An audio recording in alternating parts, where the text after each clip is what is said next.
And we're back. You're watching Bit of an Animal, the South African Rugby focused podcast here on the Global Gain Lines. We have the full panel with me this week. Thembinkosi, Liza B, and Jean. Let's start the show.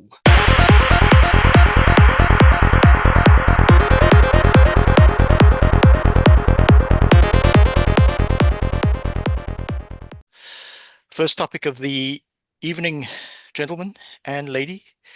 Um, South Africa dare to be great and fall short at Eden Park against New Zealand. Thembinkosi, um, we didn't get the result we wanted, but what are the positives you took from the game? Okay. So first and foremost, I felt like we kind of lost the game when New Zealand went 14-0 up.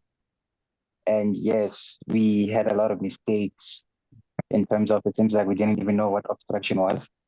Seems like it was a new thing. So, but in terms, despite all of that, I felt like we kept on fighting. We fought up until the end. First off, we tried the whole kicking and chasing thing, didn't really work out. And I think the positives, basically what my positives is the second half when we started playing, we started running the game a little bit more. We started running instead of kicking, and I feel like that kind of translated to the points. And that seems like that's the Tony ball that people are talking about. And looking at the other squad for this week, we're gonna get into that later. I felt like if we play like that, we might actually be go beyond where we are. But and also I felt like that match also kind of told us it was kind of like deciding like for all the 2022 World Cup winners, kind of was we were trying to figure out who still could bring that impact in a big game. And I felt like we kind of saw who can and who cannot. So I felt like there's a lot of positives in, but yeah, I'm disappointed that we didn't break that record. We had the best chance to break that record. We played decent, could have been better. That's my summer. Yeah. Oh, thanks, Nemigosi. Jean, we spoke previously in preview pods about the conditions. Do you think we fell short in adjusting to the rain and the conditions in New Zealand, considering we no longer play in Super Rugby and no longer travel and tour New Zealand that often? I don't. I think maybe at a mental level, we struggled. But then again, I mean, watching the game, you could hear there was a pretty vocal group of South African supporters there, and they were drowning out the New Zealanders at some point. Um, I don't know if it was the conditions as such. I mean, yeah, the ball was slippery and especially in that first 20 minutes. I mean, it was raining down. There's another word, as the Scottish would say, it's pushing down out here. But no, it's. I think mentally, we shot ourselves in the foot more than the conditions did, Hmm. and we sort of let ourselves down a bit. And I think the walking in there, it is Eden Park. The pressure is cranked up to 11. The atmosphere is at 11. And beautiful, don't get me wrong, this is beautiful pre-game with the lights and the choir, the anthems done and honored so beautifully by the choir, and you get the haka, and I think all of that just and we I think we just sort of fell flat. We were building up, building up, building up, and then we fell flat because New Zealand came out of the gate storming. As Thembinkosi said, they ran in two pretty soft tries, and we're stuck at 14-0. Let me wind the clock back to the Rugby World Cup quarterfinal against France. Eben leaps out of the line and takes a very risky chance of intercepting the ball and hitting it backwards. Lucky for him, it does go backwards to prevent exactly that kind of situation. France going 14-0 up within the first 10 minutes of the game. So understand that I think all of all of that just came together, and sad to say, I think we crumbled under the pressure just a little bit. That being said, we did grow into the game. As the game went on, I think this was a true case of the Springboks didn't lose, they ran out of time. If Yeah. that game went on 10 more minutes, different ending. Credit to New Zealand for doing well. Just on that point, panel, raise your hand if you know somebody who lives in New Zealand, considering how many South African supporters were at the game. Yeah. You guys, oh, Liza B doesn't know anybody in New Zealand. Wow. Neither does Thembinkosi, because the viewers can only see my face in the block. It's only whoever speaking. So only myself and John know somebody in New Zealand, which is a surprise. Liza B, we were not in the lead in this game at all, but we were in it towards the end. Um, Disappointed, or sort of is there stuff we can build on from this? Yeah, so I know a bunch of people in Europe. All my friends left to Europe. They didn't go down south. So so yeah, I actually know no one in Australia or New Zealand, which is maybe a bit strange. But if I go to Europe, I can basically couch surf for a month. Um, so very disappointed, and I'll tell you why. Um, a load of people want to talk about Tony Ball, and there's definitely things that could be said about it. But for me, it all comes down to defense. And if you think about just the Jordan try off the line out, he came past Malcolm Marx and Pieter Steftoy, right? And it's exactly what John was kind of alluding to in the World Cup, even last year. He would not have gotten past those players. And it's just on defense as if I don't quite know how to explain it, but it's like we are so trapped in the attack mindset that we just cannot focus when it comes to defense. And it's to me quite sad because our rush defense was such a point of pride. Our line out was such a point of pride. Um, and it just kind of feels like we've lost that. And And Yep. almost like the players are just unsure of how to transition between attack and defense.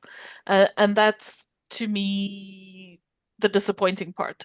Also, people, we don't live in Namibia. It does rain in South Africa. We we are playing in the URC in the middle of the winter where it's rainy and cold and in a way harsher than New Zealand with the wind and the rain. It's not easy. But I think this whole thing of, oh, it's wet, so now we can't play, it's very strange to me. Yes, it's a different environment. The people are different, and I'm not saying it's easy to go and play in New Zealand. Um, but honestly, these are the Springboks. They should be able to catch a ball when it's raining. As a Shark Um, supporter who's watched my team struggle with the humidity in Durban for 2 decades, I don't understand why we can't adjust either. And then New Zealand teams would come through to Durban and then be able to pass the ball, move the ball in the back line, not as efficient as in dry conditions, but much better than we can. So well, the that's something we French. need to look at in terms of what are we doing in terms of coaching that we aren't able to adjust to different types of conditions. Overall, Mm. it's not a crisis. We dared to be great. We fell short. We very much sort of in a sort of a middle period of trying new things, and we trying to adjust the team and stuff. So I'm not freaked out about it. I'm actually looking forward to next week's game in Wellington, this coming weekend's game in Wellington. Again, 9 o'clock kickoff, um, early morning game. To build on to this, did we have ideal conditions going into this game? Did we look that prepared when the game actually kicked off? No, not entirely. But yeah, look, no one likes to lose. Jean, what's the way forward? yeah, look, I think and Lisa touched on it briefly, and this is actually one of a couple of key points that I am carrying with me. So, first of all, there's a distinct lack in our defense. I know we've nulled two teams this year. We nulled Italy, and I believe we nulled was it the Barbarians that we won? They didn't get any points, but that to me is not outstanding defense. We were on the front foot the whole time. Those teams didn't place us under pressure. And a part of that is and you have to understand that the ball of rugby is going to sway towards attack naturally. It's the course of nature, right? We swung it to defense, and I say we because the Springboks did this. We drove defense massively to be the most beneficial style of play. So when you drive something that far, there's a natural tendency for balance to come back. So it's going to swing towards attack. And Rassie, to his credit, has recognized that and he's brought in Tony Brown, and we see this all-out attack. And then we have to struggle because when we go on all-out attack on front foot ball, it's that first 20 minutes at Ellis Park. Like no one knows how to keep up with us. Where's the ball gonna go? How do you stop Pieter Steph Tutoy and Cheslin Colby with JC Kriel on his inside? Understand? That is for most teams a nightmare scenario right there. And the Aussies couldn't deal with it, right? And I'm pretty sure if conditions had been a bit better or the team had clicked a little better in Eden Park, we would have seen that scenario play out. Or hopefully have seen it play out. So I think that one of the key things for the team and for the coaching going forward towards the end of the year is to get the guys playing to find the balance between that rush defense and then being able to switch to that sharp, fast attack. And that balance is going to be crucial. Because if we get that balance right, not only do we have a pretty good defense, so we're not chasing any games, we're not leaking easy tries, but we can now put up a high score and then say, right, we're leading by 24 points, by 28 points. Let's let's switch to a conservative style of play. Let's keep the points difference as big as possible. We don't have to run up a cricket score of 50-10 if we can just put on a score of 33, right? It's still a big difference. So I think balance is one thing going forward that we have to look at. Going all in on one way, we've already done that. We know what going all in on defense looks like. It's kick, kick, kick, kick. It's essentially last Saturday first half, right? I don't think I've ever seen Grant Williams kick that much. I think his hip was paining the next day like nothing else. And then just one other thing is um, we grew into that game a lot, and we in the second half the guys were more comfortable. They were finding their pace, they were finding their rhythm. But one thing that looking back goes very much under the radar is how finicky this New Zealand team was. Every turnover, every penalty, every single thing that went their way. Parker, Taunga Fanaka, Tapaya, all these guys, they were in our faces celebrating. Rico Ioane, time and time again, would come up and just that niggly. It's like that guy at the office that you don't like, and then he gets a promotion and he can't stop telling you about it. At some point, you just want to throw him out a window. So I can imagine the restraint it takes for guys like Kwacha and Thomas de Toy to be like, don't pick him up, don't pick him up, don't pick him up. I think that's why they kept Eben at the back, was like, just gaan sit. You're gonna moor someone. So I think yeah, credit to New Zealand. Like they were the sand in the gears that it was very difficult for our gearbox to get going, for us to find a rhythm, because they were just so finicky with the little things they were doing. Um, I don't know if it will work this weekend. I don't Yeah, think you're going to get away with it twice. Yeah, they were definitely trying to bait us in terms of that, but we didn't take the bait, which was very mature of the team. Look, your earlier point, very good point, speaks to the broader idea of high-level rugby, and Test rugby is the highest level rugby. You need to keep evolving because the other teams are evolving. We didn't win the most recent World Cup in 2023 the same way we won in 2019.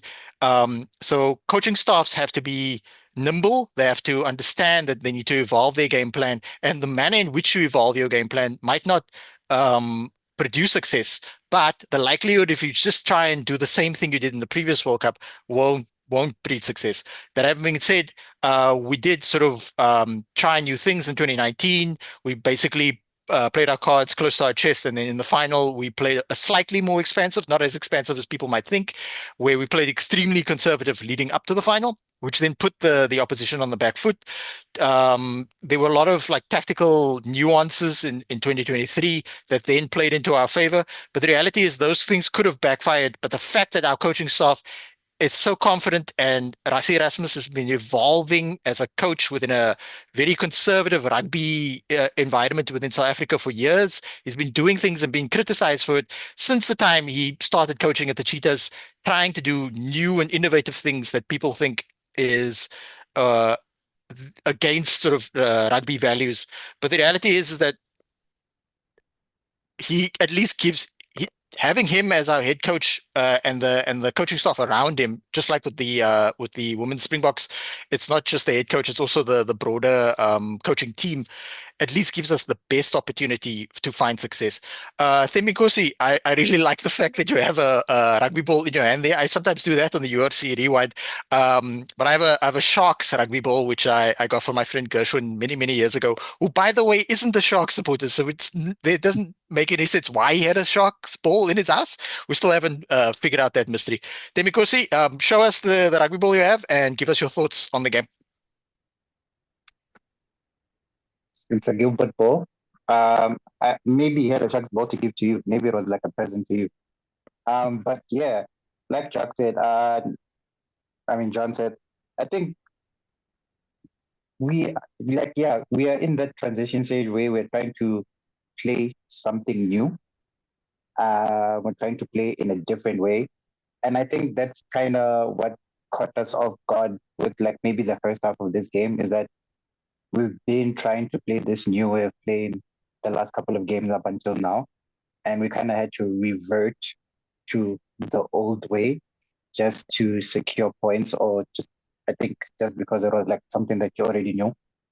And I think players get caught in like two minds sometimes of um, what play should I be running? Should I be playing the old one? Should I be playing the old way? And when you come to fatigue and everything, you start kind of resorting to what you know.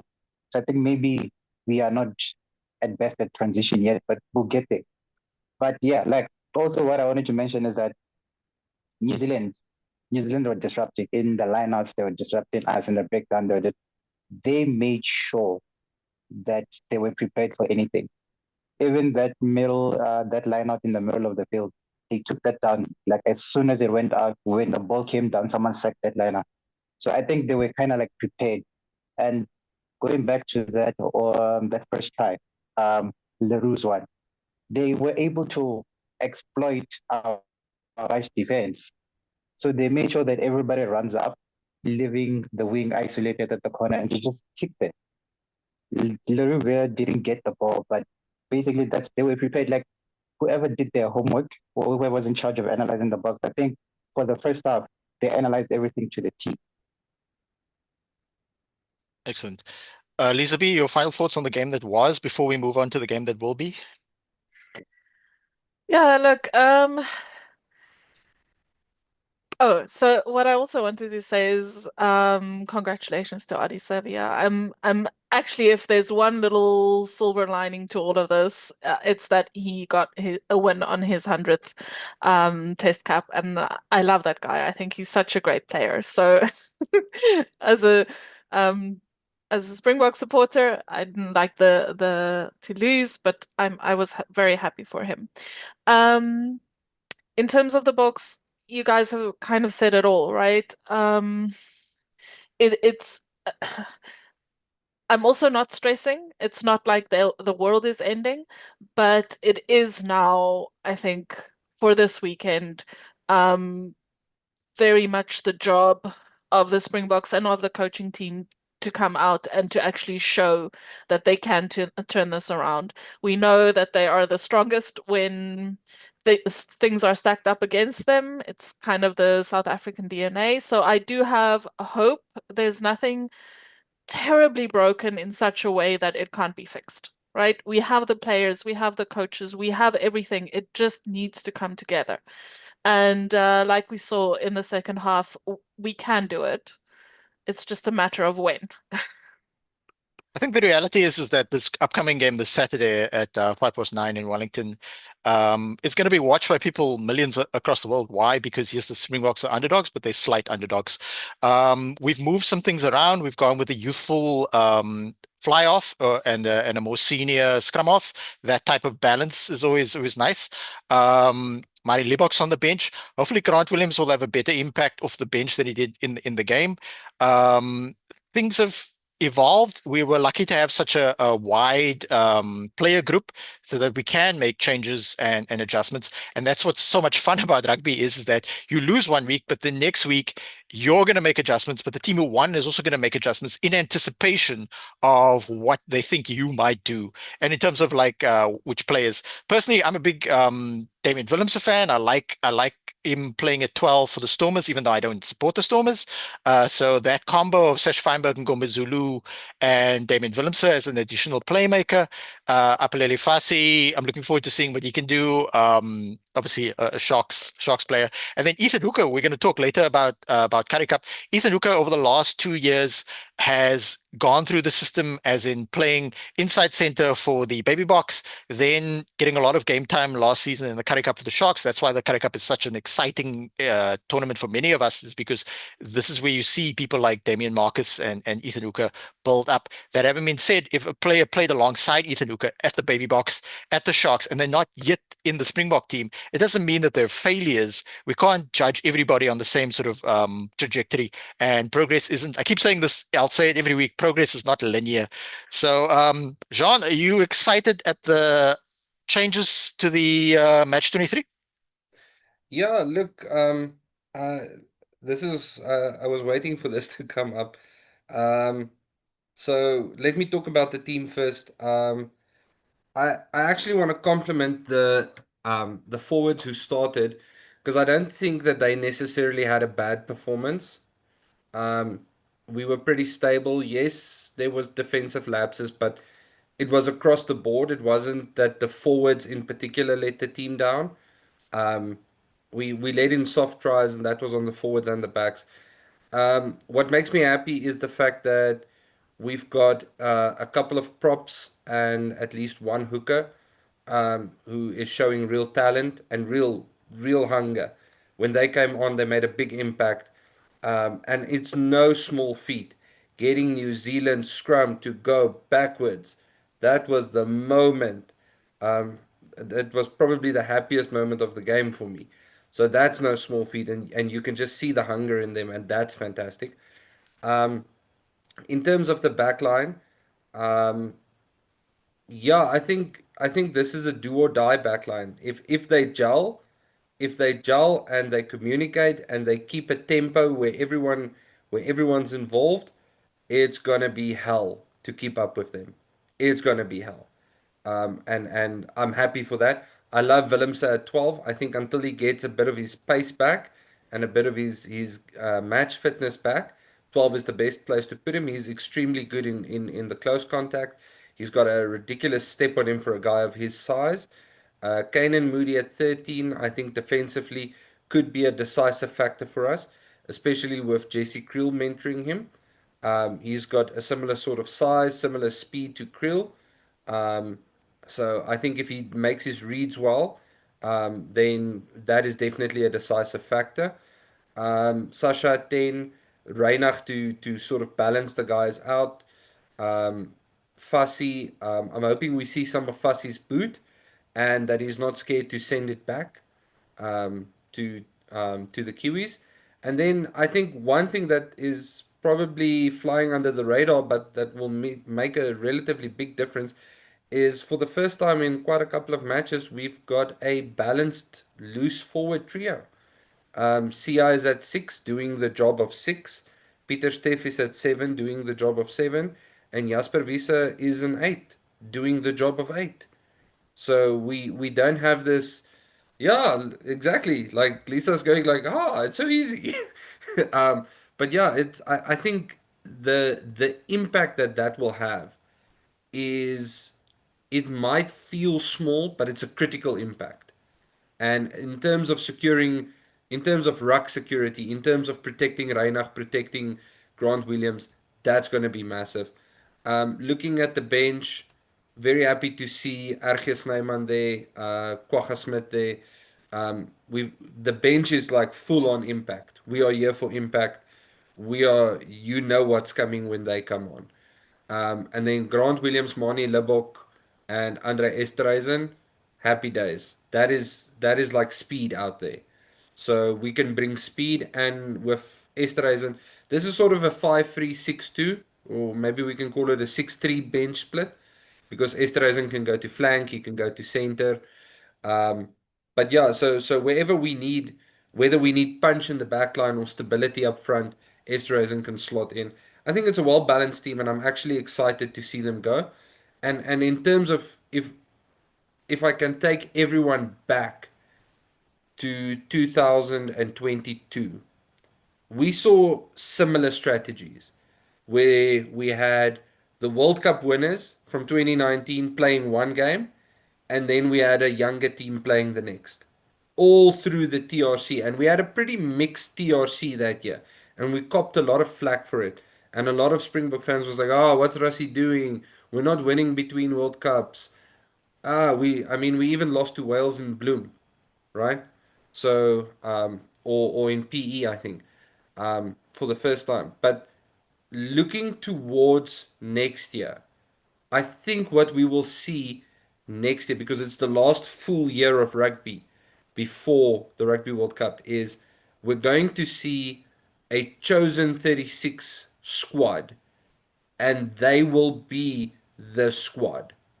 That will be the squad with a match day 23 and backups that we will have.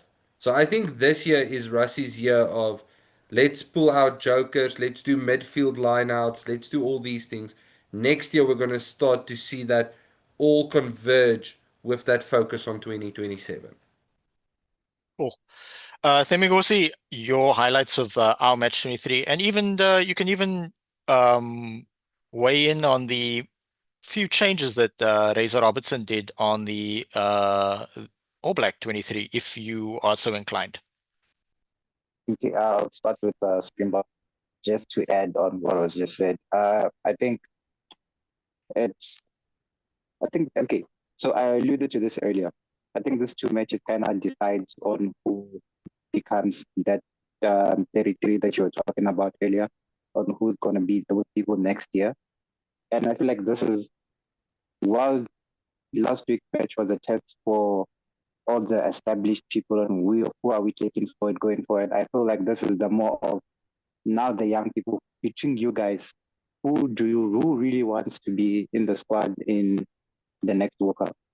Who will change the game? Who will, like, we're basically trying to sort that out. And I think you can tell with the squad. The back line, because I'm going to start, the forwards are basically the same. Was just Sia in the right spot, and yes, finally back, and is no more a professional. What did Res call him? I think it's like a professional trainer.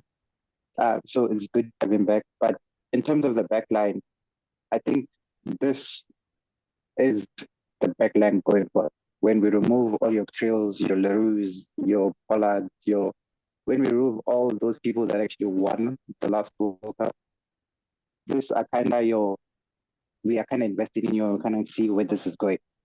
So I think it's going to be interesting to see how they play out.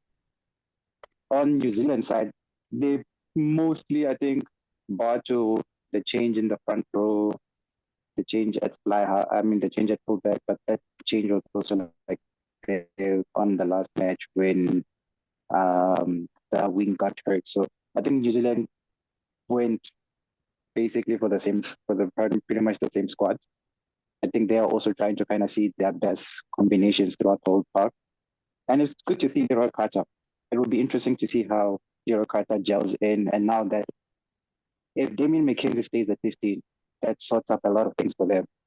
And now Will Jordan and Leroy Carter Will Jordan will actually be free to be Will Jordan, to score all those Will Jordan tries. So it's interesting to see. And now with who's this Ruben Love on the bench, it's going to be interesting to see how is he going to get in at 10? Is he going to get in at 15?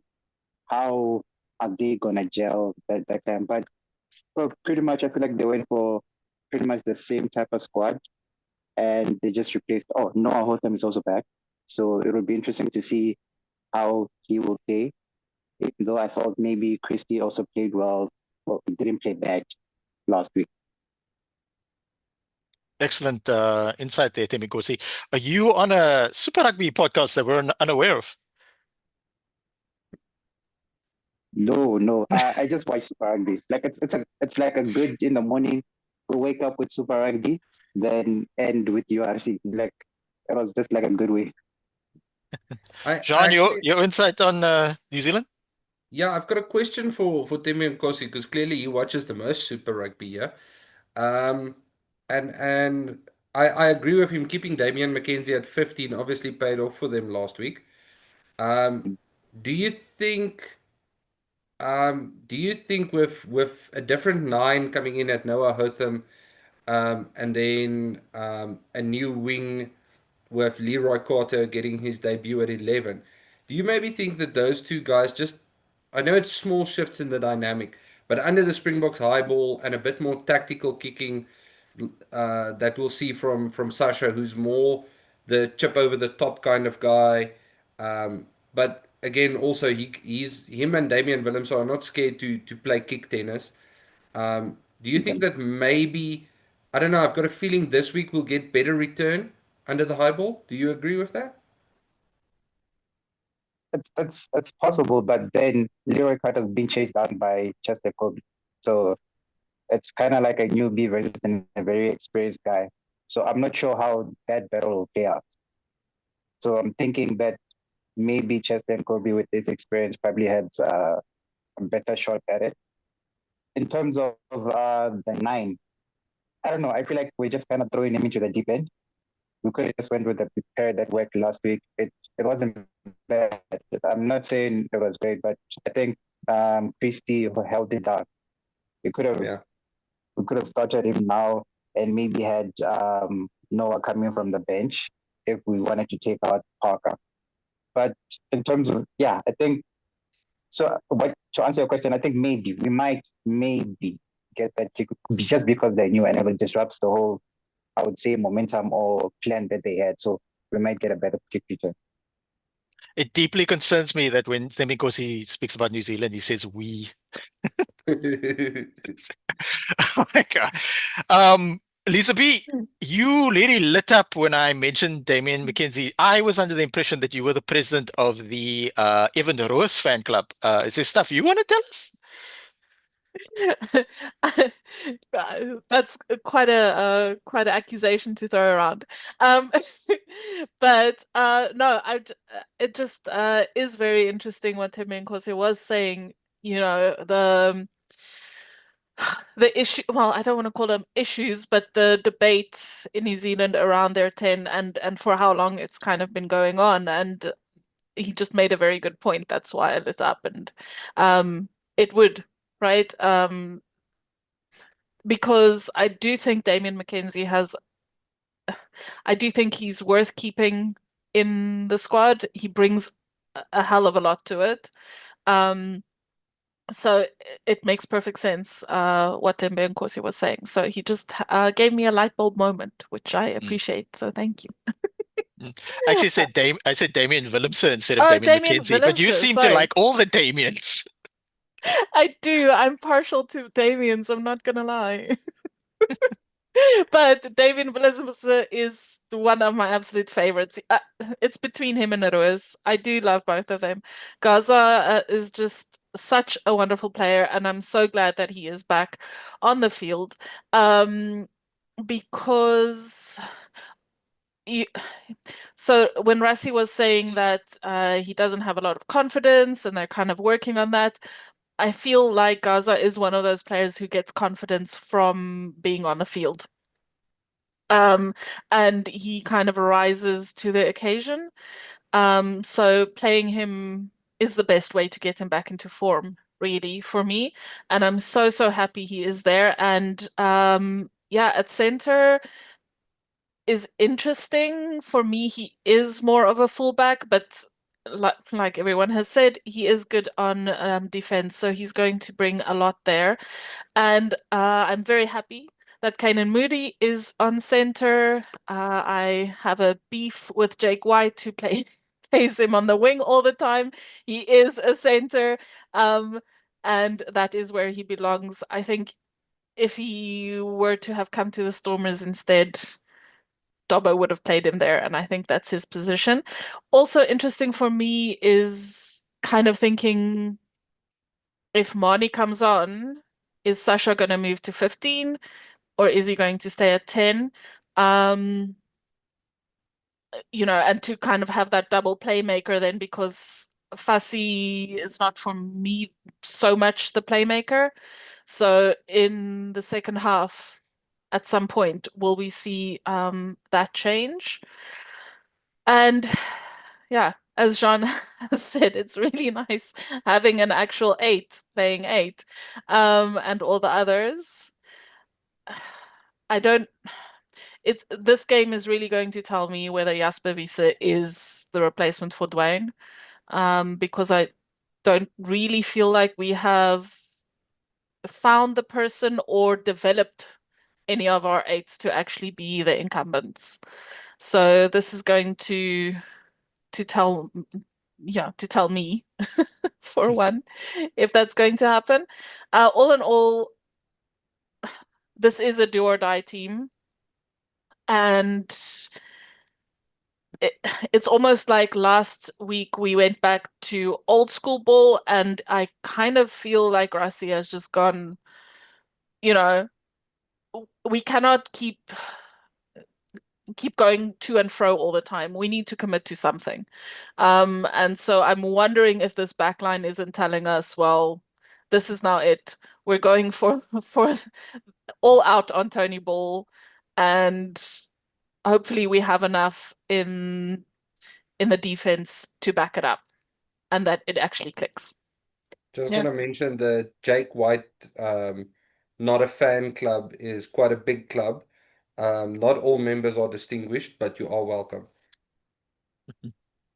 I'm sort of indifferent about Jake White because I mean he won us a World Cup, but he's sort of like a firebrand.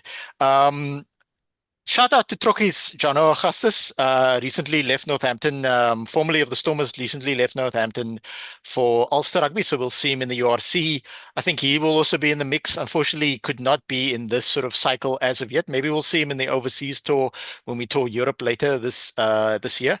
So we might have seen him a bit at number 8. He's sort of just a complete 8, doesn't play blindside flag at all, that type of thing. So yeah, the rotation at 8, and we're lucky to have him in the system.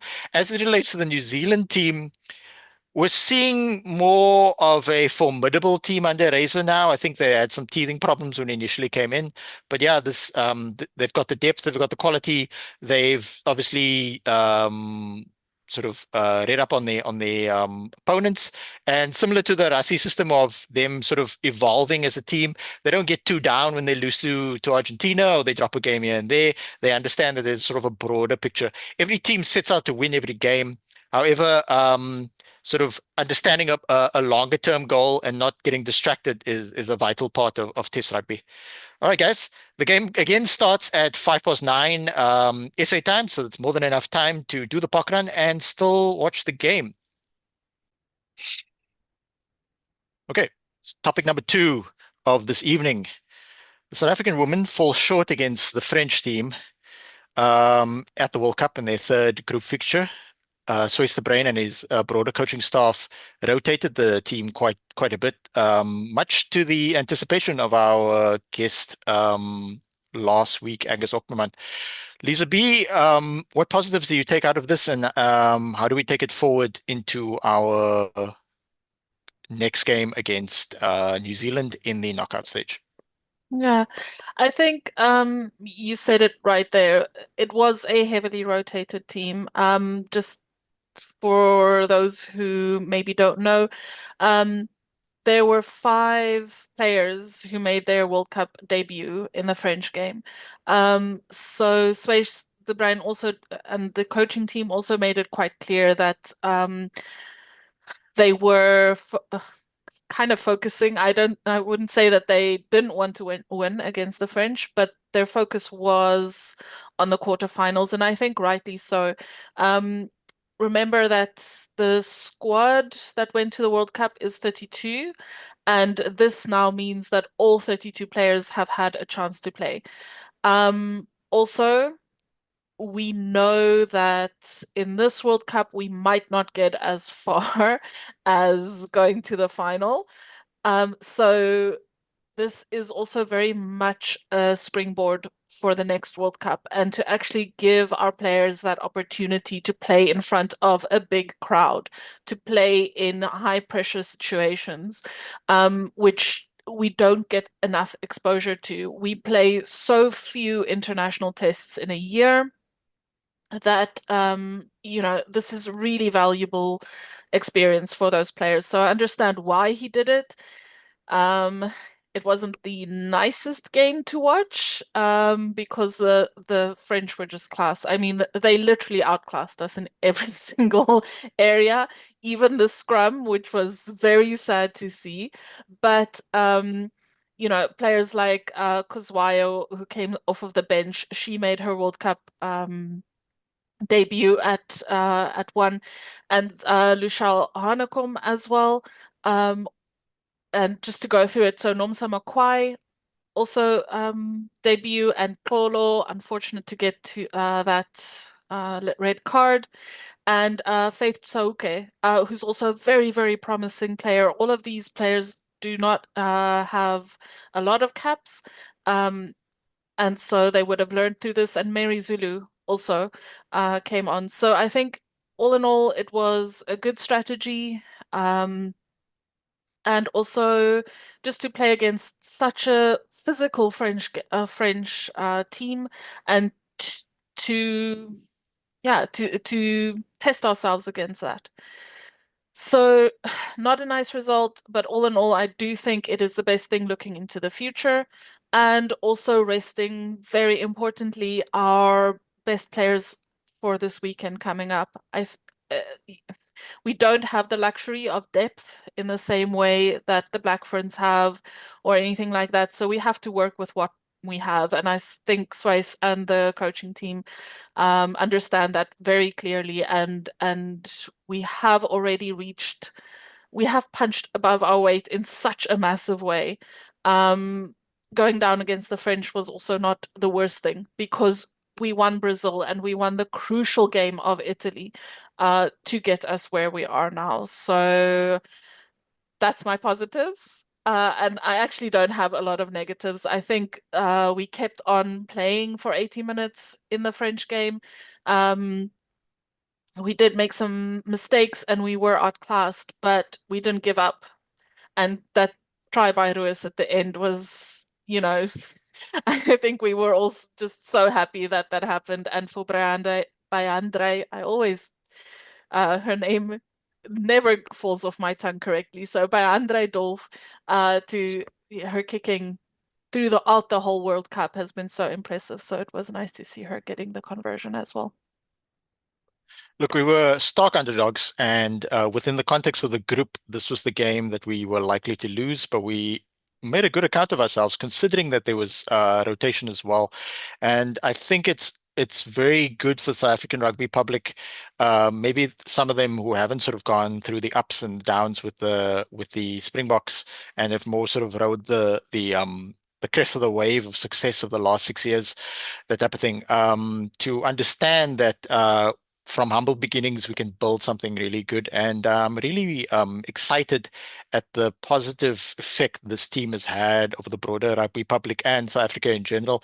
Because I think if they play another game more not too long after this World Cup at Athlone Stadium, it will actually sell out. Whereas prior to that, a lot of people wanted to go, but then maybe didn't prioritize it, myself included. But yeah, I'll definitely be there at Athlone Stadium if they were to play. I think that would be smart to do it, to take it to the community. Counter argument would say take it to DHL Cape Town Stadium, but at the community, reasonable prices would help sort of build the profile of the team, because once people actually in the stadium watching the team play, that creates a certain bond for it. For example, the fact that I was fortunate enough to watch a URC game at Cape Town Stadium this past season, I might support the Sharks, but it gave me a greater insight into the Stormers. So, Jean, how do we build on this for this coming weekend's game? Yeah, look, going up against the Black Ferns, it's a tough one. This is probably the toughest nut to crack. I think in women's rugby, the Black Ferns and the Roses are probably the two teams you know. There's no half measures going in there. I think Sway's agreeing with Lisa, did absolutely the right thing, resting some key players, giving them time off. Um, if I had to put myself in Swice's shoes, try saying that 3 times fast. Um, if I had to put myself there in that position, for me it would be about playing to your strengths. I don't think New Zealand has maybe the strength to match us, especially coming off the bench. And if we capitalize, I would say don't wait until you're in the 22 to do a strike play. We've got Berhandre, Ruiz, um, Ngwevu. We've got a lot of people with proper pace. Malinga again, very much in the mold of Mapimpi. So if we are even in their half, pull your strike play. Don't hold back. Don't hold your punches. You're only gonna get these opportunities. Rather take them early than too late. And push them to where we can bully them. Because if we go in trying to match them at their game, yeah, that's not how you win a rugby match. Um, so yeah, I think that if I put myself in Swace's shoes, that's what I would do, is focus on when we have the ball, keep the ball. As soon as you cross that halfway line, pull your strike move, um, and then yeah, push them to where it's equal footing. If we fight them on unequal footing, we're shooting ourselves in the back. That would be my approach. But I know the team was announced today, and he's gone for 7-1. So I think he's very much in the mindset of we can bully you up front, so we are going to bully you up front. And you might have good wingers, but we have proper forwards. So you will have to live with our proper forwards for 80 minutes. And I think it might not be as smooth sailing as the All Blacks expect.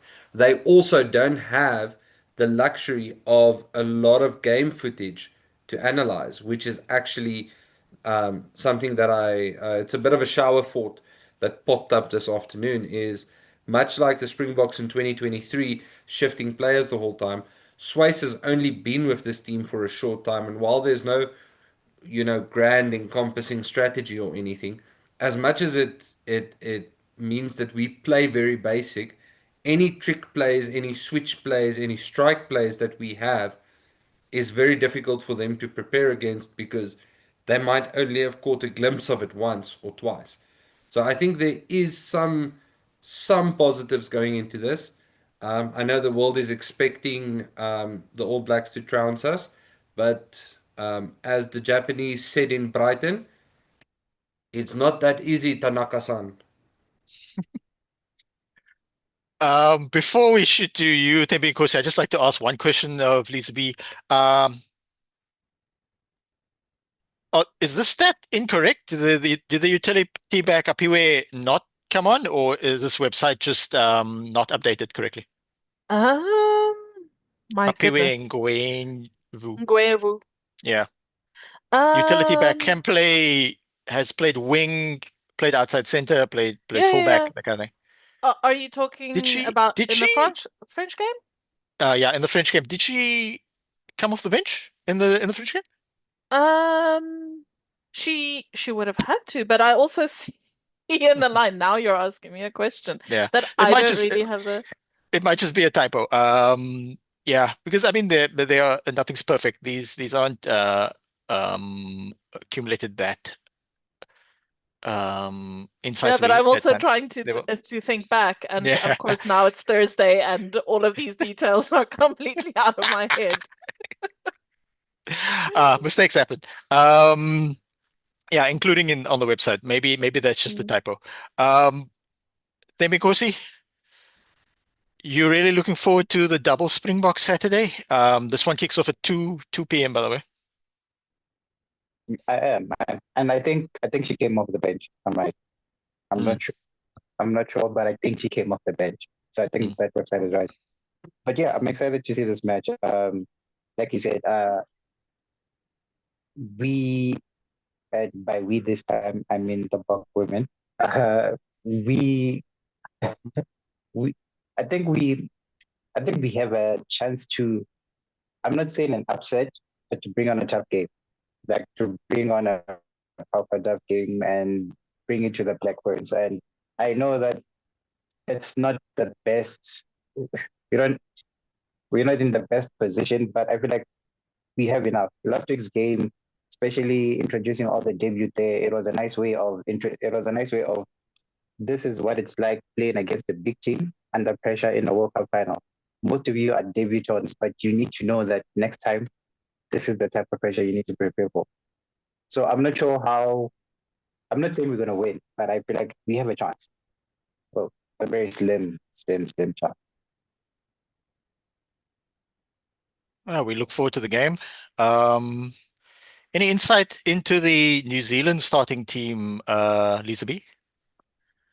Well, so I mentioned depth before, and the Black Ferns have that in spades. So they are resting some players, and they do have um, some injuries. So I don't know if you would call this their A team, but even the B team Black Ferns are formidable. And you have Portia Woodman-Wycliffe there. I mean, we all know who she is, the legend of the game, larger than life. I think it would be amazing for the Springboks to actually play against a player of her stature. That in itself, just having that opportunity is, I think all of their dream, I'm sure. So we have her over there at number 11. Also a smiling assassin, Stacey Walker. She's just been amazing. And yeah, I could run through all of these. That have also really put up their hands this year to really show a lot of these players are going to keep on, like Georgia Miller, and we even have our Amy Duplessis, born in South Africa. She moved to New Zealand, and so it's going to be interesting to see her on the field as well. Um, but yeah, it's not their strongest team. It is still a very, very strong team. And um, yeah, like you guys said, most people are expecting them to put up 40, I've heard banded about. We'll see. We will see if we can outmuscle them. And I think that is going to be the strategy. It's going to be interesting for us also to see if Lewis is going to move back. If Eloise Webb comes on, she's the only backline player on the bench. If she comes on, will Mpupa move out to the wing again and there be a bit of a switcheroo just to also bring a little bit of energy back into the backs, so to speak. Um, so yeah, this is literally the best team I think we could put out against them. Also expect the first half to have an earth-shattering scrum with Charlie and Gwala and Lacha there. They are class and they will definitely give those New Zealanders hell. Interesting that Canada is actually rated second in the world, so they're in with a shout as well. It's the fact that England have gone into so many World Cups more recently as favorites, but New Zealand have won it is super interesting. So if we get a New Zealand England final again, it'd be quite exciting. I kind of want Canada to win it because it's like it's cool to root for the underdog, considering that South Africa aren't we're still developing to the point that we can be competitive to actually win the tournament. All right, Mm. guys. Just a bit of insight as well. Our panelist Liza B was on the Women's Rugby Treehouse, so shout outs to her. So Women's Rugby Treehouse, check that out, as well as the Interpro show and Wall Street Journal and this podcast, and soon to be returning the URC Rewind. So like, subscribe, click the notification bell.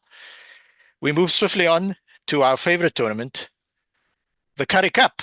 We have to review. We want to review the last round of the round robin of the regular season of the Currie Cup. This was round 7. So my Sharks played a preseason game before this against Saracens of all teams.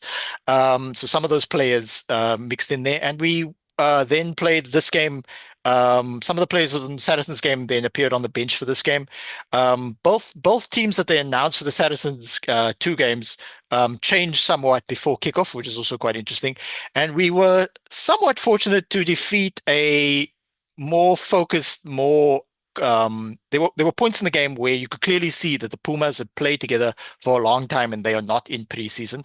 But we pulled off the win, kind of denying the Pumas opportunity to be in the Currie Cup playoffs. It's kind of sucked. But the Currie Cup playoffs was like a shootout between 5 teams.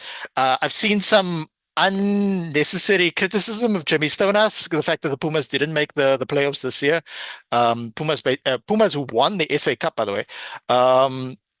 But if we look over the history of Jimmy Stonehouse since he got to the Pumas, this is just a blip in terms of his time with the team, and nothing's perfect. I mean, the fact that the Borland is so competitive in the Currie Cup this season made it so that the whole tournament was better for it. And unfortunately, it meant that a team well run, well administrated, such as the Pumas, fell short.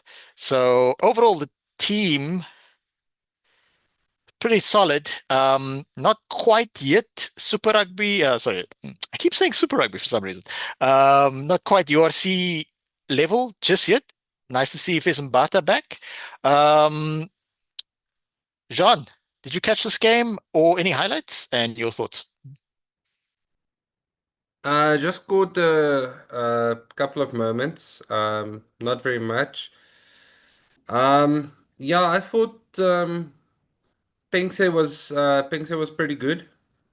He had a couple of moments there, and then yeah, happy with Vincent Chichuka. He's possibly someone that should be pulling on the green and gold a bit more. And then yeah, Siamasuku just being reliable, getting them through the posts. So yeah, I think in that sense, I'm very happy. I think it's harsh on Jimmy Stonehouse not making the playoffs. It's been a very competitive year, and not in the sense that we have the Sharks and the Bulls and the Lions dominating. Yeah, I think once the smaller teams realized that they had an opportunity with the sprint competition format, which I like it. I think it levels the playing field a lot for the smaller teams. I think it's just a bit harsh to say Stonehouse has lost his touch or something like that. He's been pretty consistent with the Pumas, and I feel like they had a lot of good victories. They put my Blue Bulls properly in a box. So yeah, I think that it's been a fantastic year of rugby, but it's been hard for teams to crack that top four spot. Yeah. Tough on the Sharks. They're playing another preseason game in George this weekend against Western Province Stormers. But the fact they play a preseason game and we lost Emil van Heerden, who's been our breakaway last season, he really flourished as a lock. So, and then he also had some injury issues within the season, and we really missed him. Emil van Heerden's great at very mobile. Doesn't give penalties away like Corneral, although I do rate Corneral. It just needs to keep the penalty count down. Emil van Heerden showed great technique. Like I said, good in the line out. So yeah, going into URC in the next few weeks, it's concerning that we lost him. I mean, Corneral's also injured, so we're having somewhat of a lock crisis that is. Lee Marvin Mazibuko hasn't been that good for the Sharks in the Currie Cup since he arrived back from France. But he looked a bit more stable in this game, considering he's surrounded by more senior players again. Sometimes, as the only 27-year-old in sort of a pack, can be quite difficult, sort of carrying the load. The Tutuka brothers played really well. I was a bit disappointed in Jaden Hendricks. Didn't have a bad game, but not to the level I would have expected. Again, this is again Jaden Hendricks who didn't play a lot of Test rugby last season, but then when we got him back on our second game of the tour, he really brought a lot of high level rugby. You could see the difference between him and the guy he replaced the previous week. That sort of quality we needed. Good that Siamasuku played the whole game. Pascal EKG played well. There's a whole it's become somewhat of a meme because of the Sharks social media where he was taking two portions of the team food, and he was saying it was for his wing partner uh, PK Sobatle, who's also played really really well.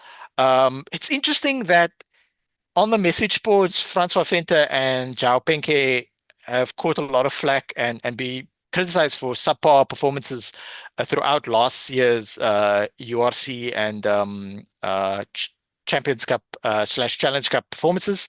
But they had really good games in this game, so good for them.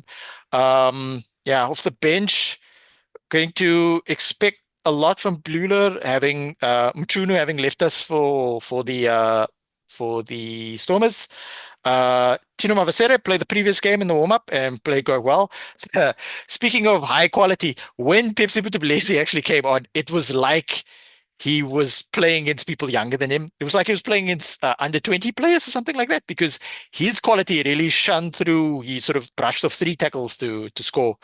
Overall, solid performance from the Sharks. They had nothing to lose. They used it as a preseason, but glad to have gotten another victory. Thembinkosi, what did you take away from this game of the parts that you did or were able to watch? I think I watched the whole game, so I'm pretty sure. I think I'm gonna start with the Pumas. The first half kind of were putting the Sharks under pressure. Like they were playing in their half, they were forcing them to make mistakes. Yes, the Pumas got when they started getting that yellow card. I think Sharks also got a yellow card. I think when they got that yellow card, it started to dip a little. But also now that I'm looking at it like at hindsight, I'm kind of thinking that instead of going for holds in the first half, they should have maybe tried to went for a line out. Maybe they could have gotten a better return because they were putting the Sharks under pressure, and if they just kept pushing, maybe the Sharks would have gotten a yellow card, and maybe they could have got something out of that. But yeah, second half seems like it was a different game for the Pumas, and the Sharks just ran away with it. Yeah. What's also interesting is that a lot of the Pumas players are now within URC teams. Edwin Swart got called up to the Stormers. So he's quite a veteran. He actually started ahead of Daniel Fasaki, who started most games at Fly Off this season. I think Edwin Swart had an injury. He started at inside center in the first fixture of this regular season.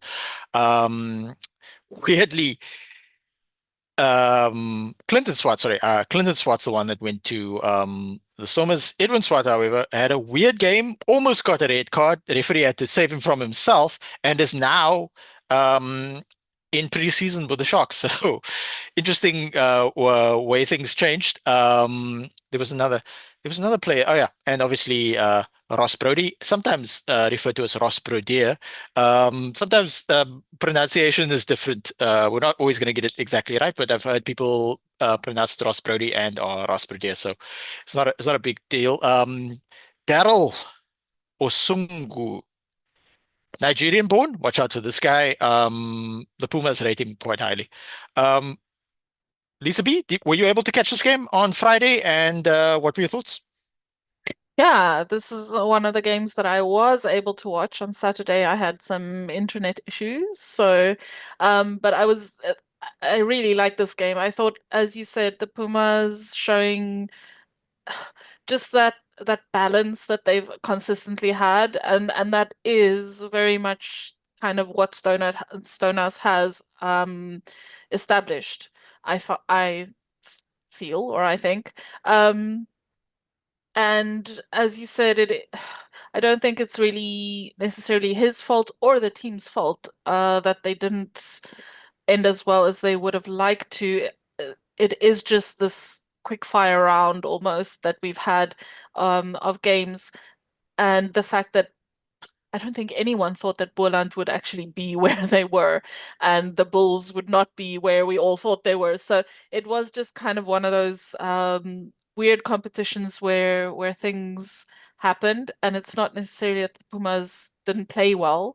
It's just that other teams were also playing extremely well and did some crazy, interesting, wonderful things.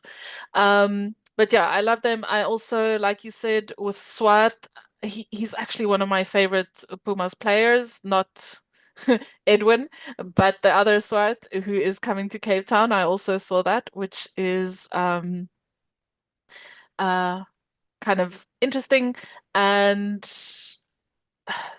I think it was nice seeing the Sharks kind of clicking a little bit more. It made me look forward to the URC a bit more, and also to see the kind of balance that they brought back. I'm going to be really interested to see if they continue that in the URC. And even though you did the Pumas a disservice, you did Boland a great favor because when you beat the Pumas, that meant that we went through to the quarterfinals. So thank you very much. Yeah, I'm gonna send you my address, and you can send me a check or something. Will do. Checks in the mail. Shout out to Sango Kamlashe. He might even get a URC post somewhere. He had a good season despite the fact that the Pumas did not make the playoffs. We move on swiftly to the first game on Saturday, where Lisa B's Bulan Cavaliers were unfortunately having to face the Stormers URC team wearing Western Province shirt. However, despite the loss, it's worth noting that the Cavaliers still made it through to the Currie Cup playoffs. Lisa B, despite your internet issues, were you able to catch the game? Yeah, this one was luckily for me, otherwise I would have been very sad. Um, Not that the second half made me feel much better. In the first half, the Cavaliers did face up, I thought quite well on it, but it did seem like the slash Stormers were just kind of trying to break us down, and they did it very well. In the second half, the mistakes and just the inaccuracies really caught up with us. And it's also uh, what VP did very well is they kind of nullified that last 20 minutes where we usually like come out and do something crazy.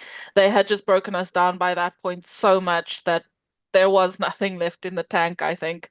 So we couldn't really play the full 80, which was a bit disappointing to see. Spirits in the Boerland were very high the Friday before, and people were, I know, like buses drove through from Wellington to Cape Town to support and everything. So it's a bit sad that the end score kind of looks the way it does. Um, but all in all, you have to also think of the smaller teams, and this is true for Pumas as well, not having, once again, today's theme, it feels to me, is depth, but we don't have the depth or the URC players to call up. So all in all, it was expected. And I'm really looking forward to the quarterfinals. Sad that it won't be semifinals. Sad that it won't be in Wellington, but we take what we can get. A really good season, and just a pity that yeah, we really did fold at the end there. Thembinkosi, do you think Boland built on this going into a semi-final next week? This coming weekend, I should say. I think we're just gonna reset, and they need to just kind of reset and go back to what they were known for. And I think the Western Province was kind of just too strong for them, and it kind of outsmarted them in most of the cases. But judging how they ran throughout this whole tournament up until this point, I think we can just rule them out. They showed that they can come back, and if there's a time to come back in the tournament, this would be their game. So I think they have a chance, but again, they're playing against the Lions, so I'm not gonna give them any goodwill. I'm not even gonna give them advice on what to do. I hope that they lose because I want the Lions to win the Currie Cup. I appreciate your honesty. Jean, was it nice to see the Stormers URC team get a run out? Anybody catch your eye? Yeah, I didn't get to watch too much. I caught a couple of glimpses. Very happy to see everyone out. Stoked for Jean-Luc Duplessis, who got a very small amount of game time at 10. Glad to see Ivan Rus out and active again. Yeah, JD Schikkerling, Ruben van Heerden, I think are two guys who there's some potential there, and they could still go away. And then yeah, I feel sorry for whoever the doctor is who's putting cement into Dion Foury's neck, because yeah, the Stormers are relying on him heavy. Um, but yeah, I think Lisa summed it up pretty well in terms of saying that, I think with a team that is 90% URC players, it the odds were not in Boland's favor, especially with the usual last 20 minutes um, of sort of punishing teams in that last 20 minutes. Um, but yeah, still a pretty decent game. One thing that does worry me a little bit is in terms of Sinatla. I didn't see much impact from him. I don't know if I missed it. I'm just saying in the glimpses that I saw, he seemed a bit passive. Um, and I understand it's not always easy for guys coming from sevens into the 15 setup. You're a lot more restricted in space. Um, the defense is much more intense. Um, the fitness demands aren't as high, but yeah, I think there's some work to be done there. Yeah, Sanatla was doing good work on defense, and then often we don't really give credit for that much. And then towards the end of the game, the ball started coming more towards him. So yeah, I mean it's preseason as well. But I take your point. Lisa B, you didn't mention Evan Ross at all. I'm trying to steer away. I'm trying to just focus on my Cavaliers, and I'll think about the Stormers after the Currie Cup. But no, it was really good to see him. And also, you guys mentioned Dion Fourie. I think it was his 100th cap for VP. So I mean, yeah, what an awesome player. And I don't know if you guys saw the video of Boland also presenting a gift to him after the match and saying, he's really a hero to them as well. And it must have been quite the moment for the Cavaliers to play in Cape Town against such a wonderful player.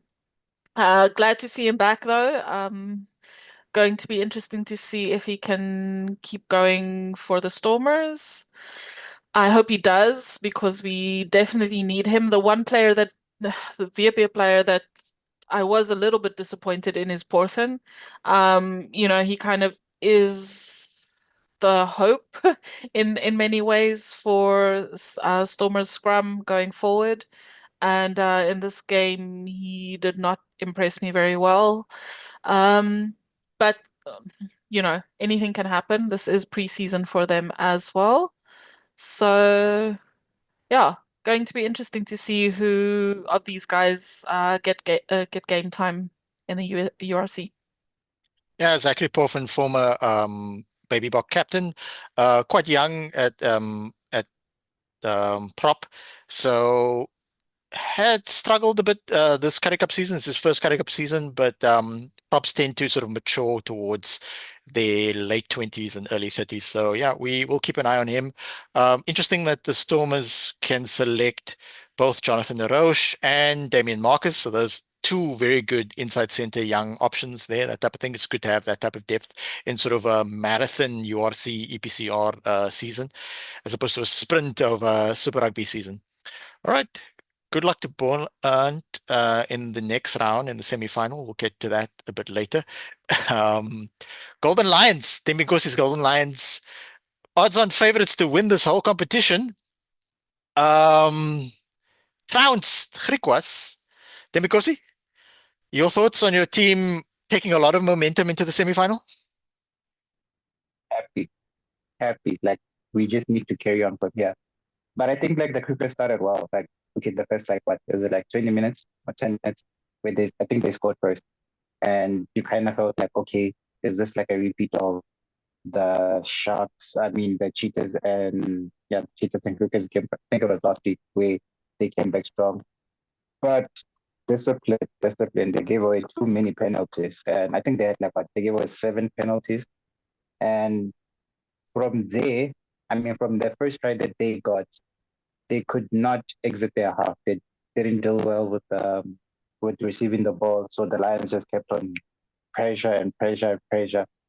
And I think half of the game was played in their own half because the Lions just refused them to get out, and the amount of pressure that they put in there, that's why they scored so many tries.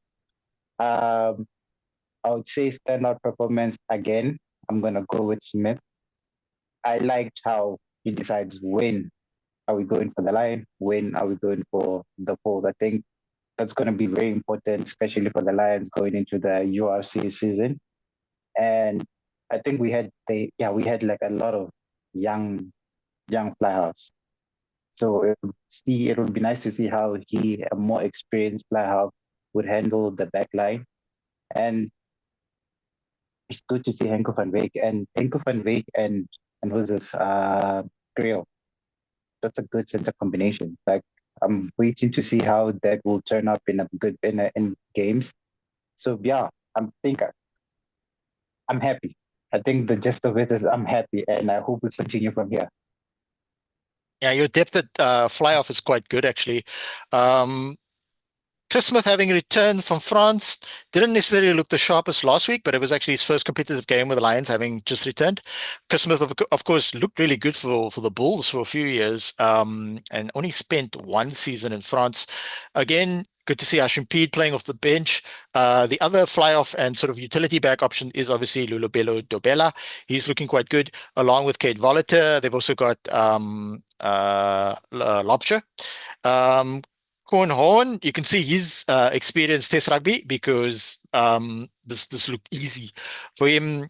Good to see Ron Fenter. He looked sharp, having returned.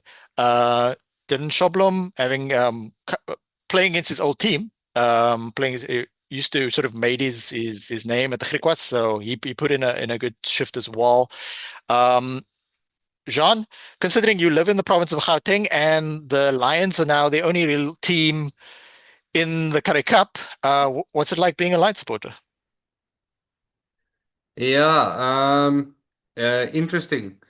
If there's any home games and I'm not working or otherwise occupied, might consider going through for one. Um, it's not that far of a drive, and depending on when they're scheduled, who knows. But yeah, I think the Lions are actually in an interesting position in terms of the Currie Cup, but not just the Currie Cup, the URC as well. Um, and I think they actually have a decent chance of maybe not winning the URC, but this will be my very controversial take. Maybe winning the Challenge Cup this year. Um, so I think that would be my controversial take. I have a feeling that they've got it in them to get some silverware back to Ellis Park, seeing that it's no longer the fortress of Springbok rugby. But yeah, I think Thembinkosi's team, there's a lot of talent here, and they've got an extremely good culture. You can see it in the players; they really do play for one another, and there's a strong bond between them. Um, Getting to the URC final, that takes a lot of luck, a lot of planning, um, and I don't know if they have the coaching depth right now for that. But the Challenge Cup, on the other hand, I think is, I don't want to say below the URC because that comes across as rude, but it might be a bit more achievable in terms of the competition. Thembinkosi, your thoughts? I actually just want to agree with it. Like, they should, I feel like winning the URC is kind of like a fast stage for them. They should not focus on the URC. However, but if they focus their resources on trying to win the Challengers Cup, I think that is a tournament that they can realistically win and be like a consistent challenger for that cup. I think in France they have, is it Lyon? I think they could be like a Lyon where they don't win the top 14. They're probably not going to win the Champions Cup, but the Challengers Cup, it's a trophy that they can go for.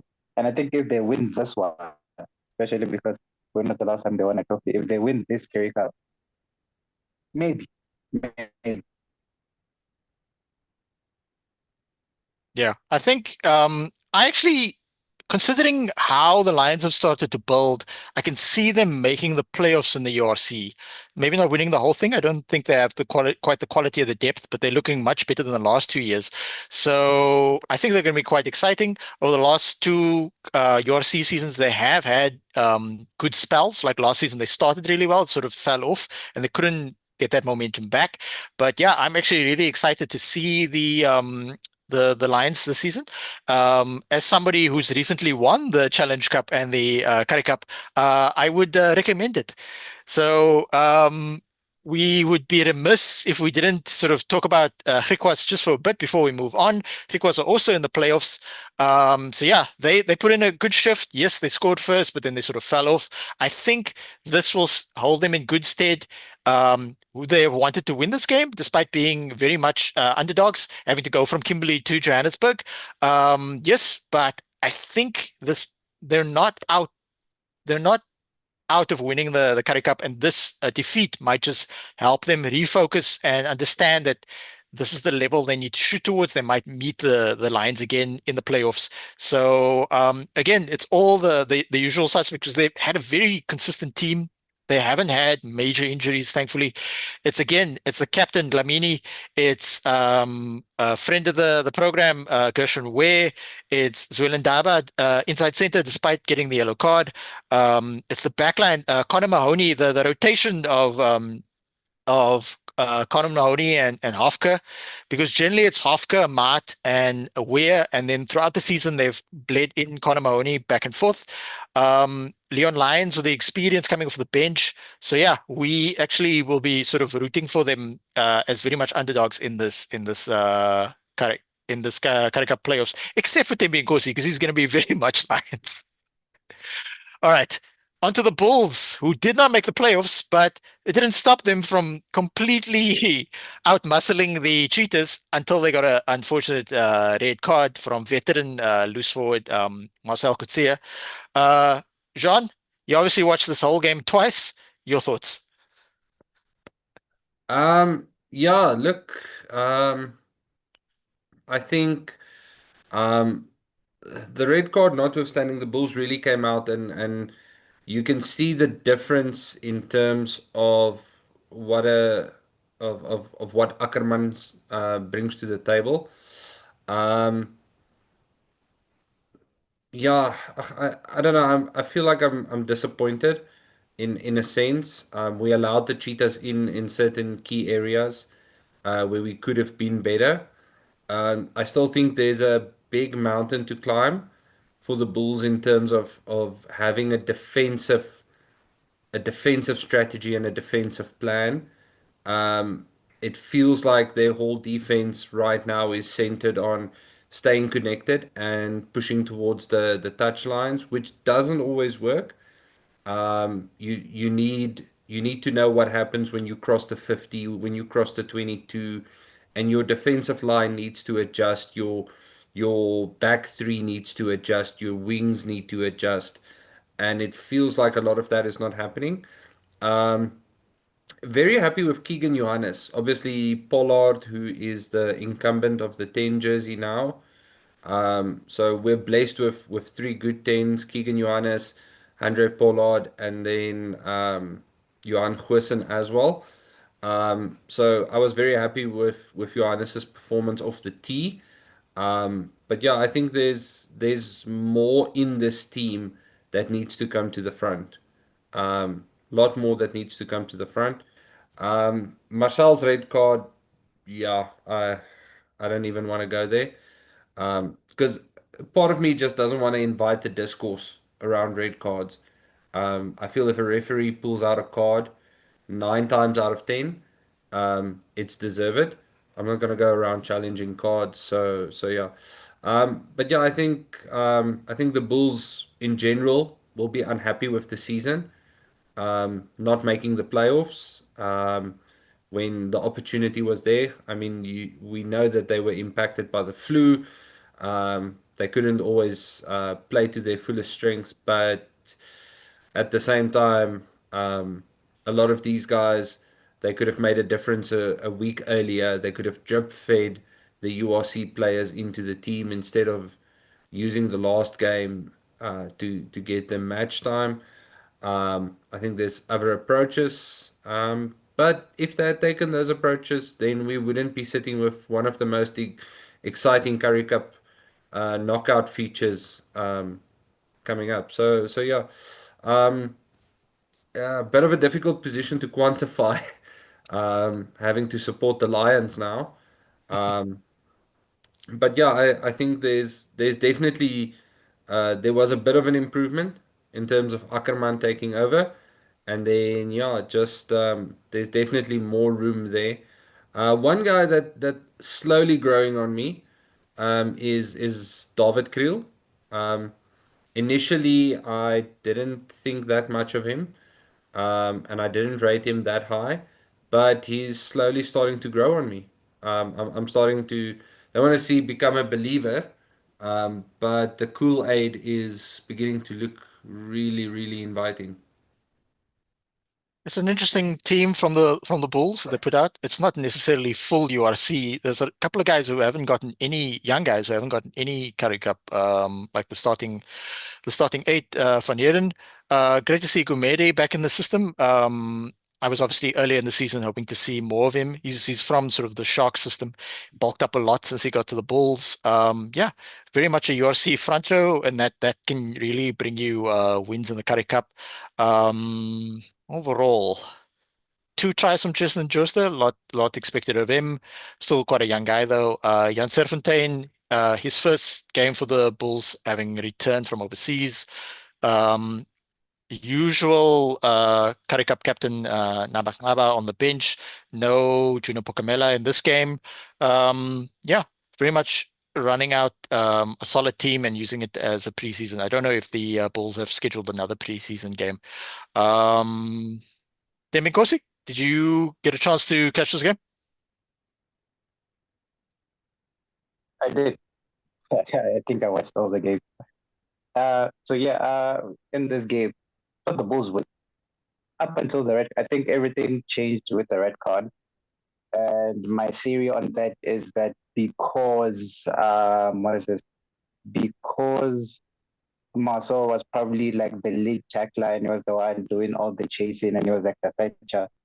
When he went down, there was kind of no one doing that role, and that's why the Cheetahs were able to come back and try to actually level the game. But otherwise, I think like the Bulls started really well. and I can see Ackerman's influence.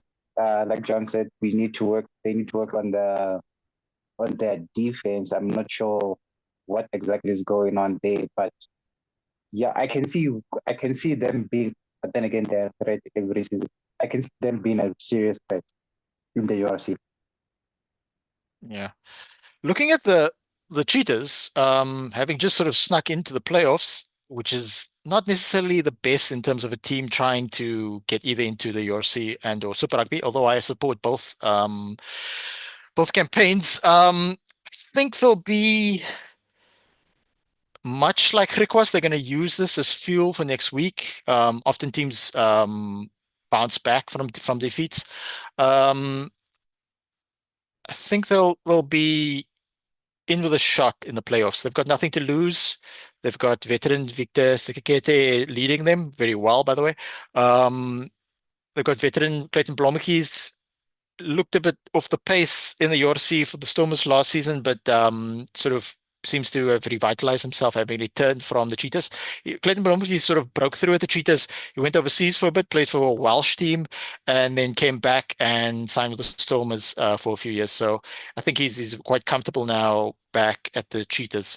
They've got depth, they've got players. And what's interesting is that this podcast in particular and other podcasts as well have gone in depth with the Currie Cup. And this will actually bleed into the SA Cup next year because some of these players, if not all of them, we're going to be watching the SA Cup a bit more closely because going into the Currie Cup, I didn't know the teams of the non-URC franchises that well, but now I more intimately understand the depth and the characters within Borland, Cheetahs, Pumas, Griquas, that type of thing. So I'm going to be watching them closely and then hopefully watching SA Cup and learning more about Border Bulldogs, EP Kings, and so on and so forth. Lisa B, I know you missed a few games this weekend, but were you able to catch this game and or any highlights? Yeah, unfortunately not. Mhm. It's been a week. Um, but just to add on to what you were saying with the SA Cup, it is so much fun. Like if I can recommend something to someone who maybe hasn't gotten into SA Cup, and like you said, it just it's I think we really need to get over this idea that some rugby is high level rugby and therefore worth watching, and other rugby, is kind of beneath us. I think there's a weird South African thing that we do that I'm not a fan of. Um, SA Cup is exciting. It's fun. You really get a sense of all the different unions in South Africa, and also where people come from, where players come from that go through the ranks and the smaller unions and end up at URC or at even the Springboks. So definitely would recommend, and I'm really loving this format of the SA Cup and the Currie Cup. I think it's worked really well this year. Last year, I felt that the smaller teams were even more at a bit of a disadvantage because it was a longer season for them, just because of how the Currie Cup was structured. So definitely, if I could ask Saru, please keep it this way for at least a few years. It's working really nicely, and yeah, quite happy with that. Great stuff. What's that? That shouldn't be there. All right, so the log is as it stands. Interestingly enough, Pumas didn't make it through. That means it's Born Cavaliers versus Lions, Griquas versus Free State Cheetahs in Wellington. Lions versus Born Cavaliers will be at Ellis Park. Jean and Thembinkosi, will you guys be watching the semifinal between the Lions and the Born Cavaliers at Ellis Park? Thembinkosi, Yeah. will you be going through to watch the game? That was what I was planning, but unfortunately not. Uh, Mm, the plans had to change. But that was, I think that would have been a nice. I really wanted to go to the game because I feel like it's a nice game to watch. And I'm just mm. thinking how Poland will react, especially because they have already beaten the Lions in this season. So it would have been interesting. But yeah, I'm gonna try to watch it wherever I am. Yeah. Interestingly, that the Pumas just missed out on the playoffs. I really like the fact that this is such a close top five. It makes for a very competitive environment. I agree with Liza B. I like this format. The Currie Cup format has evolved a lot over the last 4 years because of the shifting priorities and or tournaments that the South African teams participate in. But I hope they keep this format, and the fact that there's SA Cup. And I reside in the city of Cape Town municipality, so I can at least watch Boland play in the SA Cup. So those are the semi-finals, and we look at the times. They're both going to be on Saturday, so neither of these games clash with either of the Springbok games, because we get the Springbok men's senior team playing at 9:05. We get the Springbok women's senior team playing in the World Cup fixture against the Black Ferns, the New Zealand women's team, at 2:00.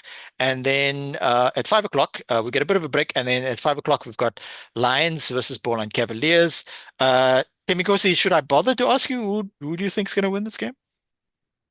I think I'm going to be diplomatic. I think Poland are going to win this game. Lion, Yeah. I'm joking. I think the Lions, to be honest, I really think that the Lions need a trophy just for their supporters. Lisa B, prediction for the game? Boland! Daar is net een land. No, it's gonna be a big ask. I think especially I'm expecting the Lions to go full URC. I haven't seen Griquas have put out their team, I think, but none of the other ones yet as of recording this. Yo, I can just I can just say Boland. I'm so impressed with them. They've had such a wonderful season, and if they can pull this one through, like, yo, I don't know, the whole of the Winelands are going to lose their minds. And Jean, you don't have to support the Lions. You can. You are allowed to support Boland. That's all I'm gonna say. Jean, on that note, are you supporting Boland? I will proudly flip-flop to whoever the winner is and then claim that I have supported them from the beginning. Yeah, that's a winning strategy. All right, Griquas, Cheetahs. This is going to be slightly tighter, likely. I think the Cheetahs, both teams having lost this past week. Yes, it's in Kimberley. I think the Cheetahs have a shot. I think it's going to be Griquas by 3 points. Thembinkosi, what do you think is going to happen? Which of these two teams are going to meet you in the final?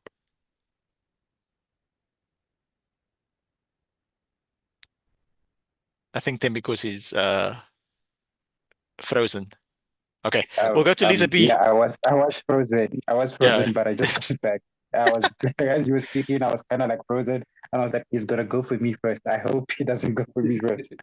But yeah, in terms of this game, I kind of want the Griquas to kind of reach the final. So I want them to win, even though I am a closet like Cheetah supporter. I feel like they were robbed in all the other tournaments like the URC. So, but I'm going to go Griquas. Okay, great. Jean, Griquas or Cheetahs? Yeah, I've just got this feeling Griquas is gonna sink Cheetah's chances, eh? Like I don't know. I can't put my finger on it. And it's sad because I actually I think in my heart of heart, if I had to choose a team to support, I would lean towards the Cheetahs. But yeah, I just feel like Griquas are gonna have the edge on them just a little bit. Yeah, I don't know. There's something I can't put my finger on. I just think Griquas will take it. It's going to be close though. I don't think we'll see a blowout in either game. No cricket scores. But specifically for Griquas Cheetahs, I'd say Griquas by between 3 and 5. Cool. Lisa B, what are you going for, Jimny or Hilux Bucky? I actually drive a Suzuki, so I have to go with the Griquas. But also just it's not easy to go to Kimberley, even for the Cheetahs. And I just feel like Griquas have had the more stable performance. They've been consistent where Cheetahs have kind of hit a few speed bumps. So I'm also going for Griquas, but like you all said, I mean, it's obvious it's going to be close. I kind of want the Cheetahs to win just in case Boerland do some magic and we see a Cheetahs Boerland final. That'll be cool. But even the Griquas, it's just we haven't managed to beat the Griquas in the SA Cup or Currie Cup. So yeah, but also interesting with Griquas Cheetahs. They do have this history where they play each other in the SA Cup, in the Currie Cup, like almost every year. So they do know each other really well. It's going to be super close and very interesting. Okay, on that note, I look forward to all 4 games on Saturday. From myself, from City of Cape Town, from Liza B in Wellington, from Jean in Gauteng, and from Thembinkosi from the land of the long white cloud, Aotearoa. Until next week, in Rassi, we trust.